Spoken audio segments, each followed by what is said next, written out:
अकबर भारत का एक प्रसिद्ध राजा था। वह एक दयालु और अच्छे राजा थे और सिख गुरुओं की निष्पक्ष और उचित शिक्षाओं के लिए उनका सम्मान करते थे।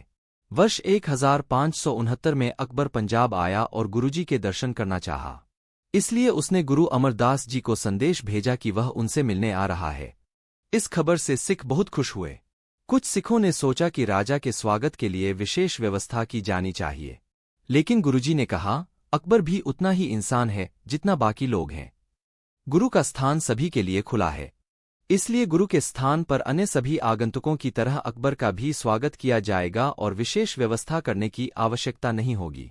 राजा सैनिकों के साथ गोइंदवाल पहुंचे जहां गुरुजी रहते थे। गुरुजी और कुछ सिखों ने उनका गर्मजोशी से स्वागत किया और उन्हें जगह दिखाई।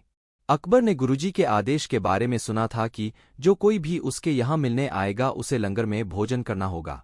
राजा अकबर को यह जानने में रुचि थी कि गुरु का लंगर कैसे चलाया जाता है। गुरु के लंगर में सभी को सादा भोजन परोसा गया। यह दिन रात खुला रहता था और कोई भी, चाहे वह किसी भी जाति या धर्म का हो, समान रूप से पंगत में बैठकर लंगर खाता था। यहाँ राजा और उसकी प्रजा, हिंदू और मुसलमान, अमीर और गरीब सभी बराबर हैं। गुरुजी से मिलने के बाद अकबर ने कहा, मैं लंगर चलाने के लिए जमीन का अनुदान देना चाहता हूँ, क्या आप बुरा मानेंगे? गुरुजी ने उत्तर दिया, प्रिय अकबर, लंगर के लिए भूमि अनुदान की पेशकश के लिए मैं आपका आभारी हूँ, लेकिन मुझे खेद है कि मैं इसे स्वीकार नहीं कर सकता, क्योंकि गुरु को पसंद है कि सभी कड़ी मेहनत करके किरत करनी, कमाएं और अपना हिस्सा साझा करें। दूसरों के साथ ईमानदारी की कमाई, वन चकना, दूसरों की मदद करने के लिए अपनी ईमानदारी की कमाई से लंगर में कुछ देना। इस प्रकार गुरु का लंगर लोगों, संगत का लंगर है और इसे लोगों के मुफ्त उपहारों पर चलाया जाना चाहिए, न कि शाही अनुदान पर। इसीलिए गुरु के लंगर में सभी समान रूप से भाग लेते हैं और किसी को भी बाहरी व्यक्ति के रूप में नहीं देखा जाता है।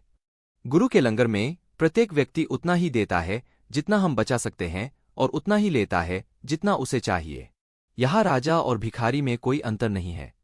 सभी एक साथ बैठते हैं और प्यार से परोसा गया सादा खाना खाते हैं। अकबर को गुरु का विचार बहुत पसंद आया। अकबर ने नानक के घर के लिए कुछ करने का मन बना लिया था और गुरु अमरदास की बेटी बीबी भानी को जमीन भेंट कर दी थी। बाबा बुढ़ाजी भूमि के रखरखाव के लिए जिम्मेदार थे और इससे होने वाली किसी भी आय का उपयोग अच्छे कार्यों के लिए किया जाता था।